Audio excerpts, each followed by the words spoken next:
السلام عليكم ورحمة الله وبركاته.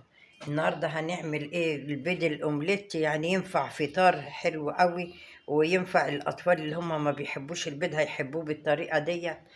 فدلوقتي انا فصلت الصفار عن البياض. هنا البياض هنا في الطاجن هنحط له معلقة سكر صغيرة ومعلقة ملح كده، معلقة سكر ومعلقة ملح.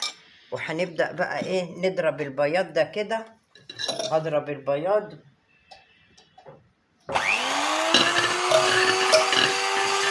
هنضرب البياض كده جامد كده كده اهو. بعد ما ضربناه كده اهو هنقوم حاطين عليه بقى الصفار البيض دوت هنحطه، وهنحط معلقة بيكنج باودر، وهنحط فلفل اسود. ثواني كده اهو. هنحط بقى هنا الفلفل الاسود اهو، ونقطتين خل صغيرين كده، حاجة بسيطة من الخل بس كده، نقطتين خل.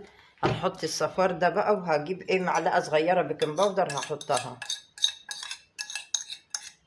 ثواني هجيب كده. حطينا بقى صفار البيض والبيكنج باودر وفلفل اسود، معلقة صغيرة بيكنج باودر وفلفل اسود ونقطتين خل.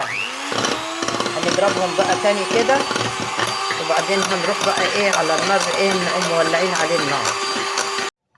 كده بقى رجعت لكم اهو. حطينا بقى معلقة زيت في الطاسة كده، وهنقوم قلبين عليها بقى البتين اللي احنا عملناهم ده. ممكن تعملوا اكتر من كده يعني لو عايزين. انا قلت اعملها ببتين كده الاول بس كده. وهنسيبها بقى كده هغطيها بقى بتاع 7 دقايق بالظبط. 7 دقايق بالظبط هغطيها، وهرجع لكم بعد 7 دقايق نشوفها عملت ايه. ورجعت لكم تاني اهي. فبعد ما احمرت بقى كده من تحت اهي، هنبدأ بقى نقلبها كده.